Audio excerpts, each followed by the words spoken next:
మన జీవితంలో మూడింట ఒక వంతు అంటే ఆలోచించండి దాదాపు 30 ఏళ్ళు మనం నిద్రలోనే గడిపేస్తాం. చాలామందికి ఇదేంటో టైం వేస్ట్ అనిపిస్తుంది కదా. కానీ అసలు నిజమేంటంటే నిద్ర అనేది మన శరీరం తనను తాను బాగుచేసుకునే ఒకే ఒక్క సహజ ప్రక్రియ అన్నమాట. అది ఒక మహా ఔషధం. మరి ఈ అద్భుతమైన ఔషధం గురించి మన ప్రాచీన ఆయుర్వేదమేం చెప్పింది, ఇప్పుడున్న ఆధునిక విజ్ఞానమేమంటోంది చూద్దాం రండి. మన పూర్వీకులు ఎంత గొప్పగా చెప్పారో చూడండి. జీవితాన్ని ఒక పెద్ద భవనంలా ఊహించుకుంటే దానికి 3 పిల్లర్సున్నాయట. అవేంటంటే ఆహారం, బ్రహ్మచర్యం, ఇక మూడోది నిద్ర. ఇక్కడ గమనించాల్సిన విషయమేంటంటే నిద్రను ఫుడ్తో సమానంగా పెట్టారు. అంటే ఆలోచించండి, దాని విలువేంటో వేల ఏళ్ల క్రితమే మన వాళ్లకి తెలిసిపోయింది. ఆయుర్వేదంలో నిద్రకు ఒక చాలా అందమైన పేరుంది, భూతధాత్రి. అంటే ఏంటో తెలుసా? సర్వజీవులను పోషించే తల్లి అని. వావ్, ఎంత గొప్ప పోలిక కదా. ఒక తల్లి తన బిడ్డను ఎలా అయితే కంటికి రెప్పలా కాపాడుకుంటుందో, సరిగ్గా అలాగే మంచి నిద్ర మన శరీరాన్ని ప్రొటెక్ట్ చేస్తుందనమాట. అంటే ఇది కేవలం రెస్ట్ తీసుకోవడం కాదు, మనకు ఇదొక రక్షణ కవచంలాంటిది. సరే, ఇంత ఇంపార్టెంట్ అయిన నిద్రను మనం పట్టించుకోకపోతే ఏమవుతుంది? ఇక్కడే అసలు ప్రాబ్లం స్టార్ట్ అవుతుంది. ఈరోజు వరల్డ్ హెల్త్ ఆర్గనైజేషన్ నిద్రలేమిని ఒక ఎపిడెమిక్ అంటోంది, అంటే ఒక మహమ్మారి అని. కాని ఈ వార్నింగ్ కొత్తదేం కాదు. మన పాత గ్రంథాలెప్పుడో హెచ్చరించాయి దీని గురించి. ఒక్కసారి పోలిక చూడండి, భలే ఉంటుంది. ఇప్పుడు WHO ఏమో దీన్ని గ్లోబల్ ఎపిడెమిక్ అంటోంది. అదే మన ఆయుర్వేదం వేల ఏళ్ల కిందటే దీనికొక పేరు పెట్టింది, కాలరాత్రి. అంటే మన సంతోషాన్ని, మన ఆరోగ్యాన్ని, చివరికి మన జీవితాన్ని దొంగిలించే ఒక చీకటి రాత్రి అన్నమాట. చూసారా, పేర్లు మారాయేమోగాని సమస్య తీవ్రత మాత్రం అప్పుడూ ఇప్పుడు ఒక్కటే. నిద్ర సరిగ్గా లేదంటే ఓహ్ జస్ట్ టయర్డ్గా ఉంటాంలే అనుకుంటే పొరపాటే. ముందు కాన్సంట్రేషన్ పోతుంది, మెమరీ దెబ్బతింటుంది. ఆ తరువాత చిన్నదానికే కోపం, చిరాకు వచ్చేస్తాయి. కాని కథ అక్కడితో ఆగదు. లాంగ్ టర్మ్లో చూసుకుంటే షుగర్, ఒబేసిటీ, హార్ట్ ప్రాబ్లమ్స్, ఇంకా చెప్పాలంటే చివరికి అల్జైమర్స్ లాంటి భయంకరమైన జబ్బుల దాకా దారితీస్తుంది. సరే, ఇప్పుడు అసలు మ్యాటర్కి వద్దాం. ఇది చాలా ఇంట్రెస్టింగ్గా ఉంటుంది. వేల ఏళ్ల క్రితం మనవాళ్లు చెప్పిన ఒక విషయానికి ఈరోజు మోడర్న్ సైన్స్ ఎస్ ఇది కరెక్ట్ అని ఎలా ఒప్పుకుందో చూద్దాం. అదేంటంటే మన అందరి బాడీ లోపల దాగి ఉన్న ఒక మ్యాజికల్ క్లాక్ గురించి. ఆయుర్వేదం ఏం చెప్తోందంటే మన బాడీ క్లాక్ రాత్రిని 3 భాగాలుగా డివైడ్ చేస్తోందట. మొదటిది సాయంత్రం 6 నుంచి 10 గంటల మధ్య. ఇది కఫ సమయం. అంటే బాడీ స్లో అవుతోంది, కొంచెం బరువుగా అనిపిస్తోంది, ఇక రెస్ట్కి రెడీ అవుతుందన్నమాట. అందుకే ఈ టైంలో పడుకోవడం చాలా ఈజీ. ఇక రెండోది రాత్రి 10 నుంచి ఉదయం 2 వరకు. ఇది పిత్త సమయం. చెప్పాలంటే ఇది మన బాడీ యొక్క రిపేర్ షాప్ ఓపెన్ అయ్యే టైం. డైజెషన్, బాడీ రిపేరింగ్ అంతా ఇక్కడే చాలా యాక్టివ్గా జరుగుతుంది. ఫైనల్గా ఉదయం 2 నుంచి 6 వరకు. ఇది వాత సమయం. ఈ టైంలో బాడీ తేలికపడి మెల్లగా నిద్రలోంచి బయటకు రావడానికి రెడీ అవుతోంది. అందుకే ఈ టైంలోనే మనకు కలలెక్కువ వస్తాయి, నిద్ర కూడా కొంచెం పల్చగా ఉంటుంది. ఇక్కడే ఉంది అసలు ట్విస్ట్. మన ఆయుర్వేదం వేల ఏళ్ల క్రితం చెప్పిన ఈ బాడీ క్లాక్ గురించి మోడర్న్ సైన్స్ ఇప్పుడిప్పుడే తెలుసుకుంటోంది.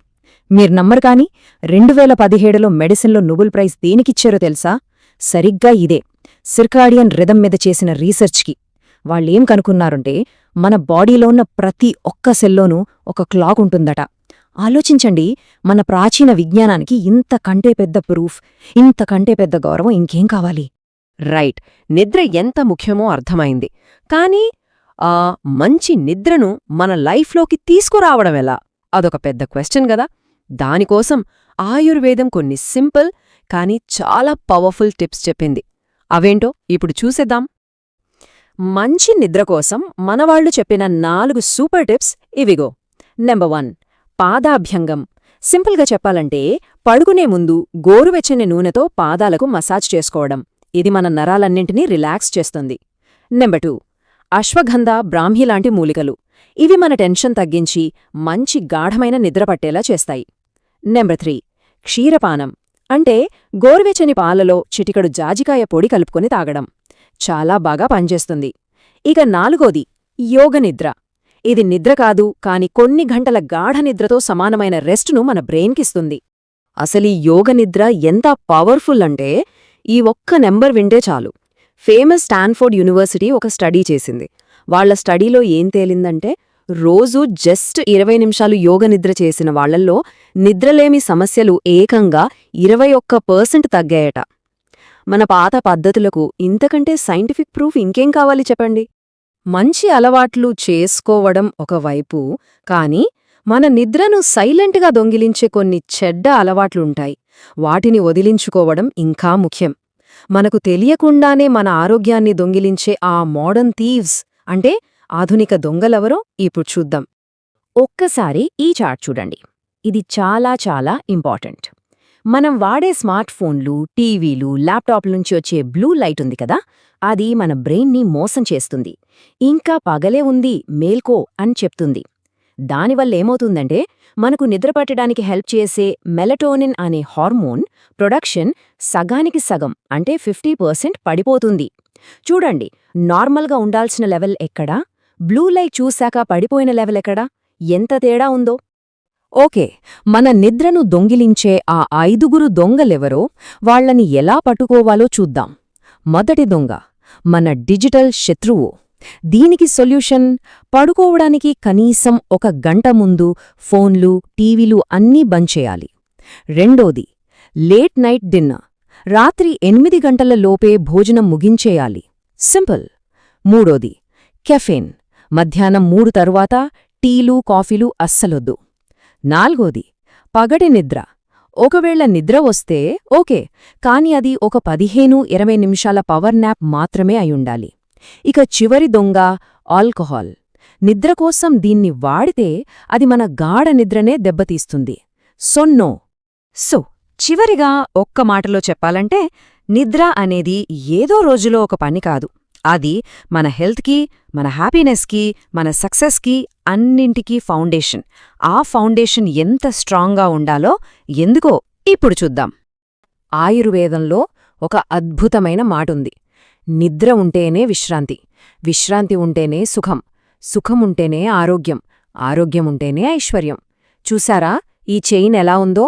మన సంపదకు, మన శ్రేయస్సుకు అన్నింటికీ స్టార్టింగ్ పాయింట్ ఆ ప్రశాంతమైన నిద్రే. ఇది ఒకదాంతో ఒకటి లింక్ అయిన ఒక గోల్డెన్ చైన్ లాంటిదన్నమాట. ఇప్పుడు మనల్ని మనం వేసుకోవలసిన క్వశ్చన్ ఒకటే. నిద్ర మన హెల్త్కి, వెల్త్కి అన్నింటికీ ఫౌండేషన్ అని మనకు తెలుసు. తెలిసినా కూడా మనం ఎందుకు దాన్ని అంత లైట్ తీసుకుంటున్నాం, ఎందుకు నిర్లక్ష్యం చేస్తున్నాం? ఈ ప్రశ్నతోనే ఈ విషయాన్ని మీ ఆలోచనకు వదిలేస్తున్నాను. ఒకసారి మన నిద్రతో మనకున్న సంబంధాన్ని మళ్లీ చూసుకోవడానికి బహుశా ఇదే కరెక్ట్ టైం.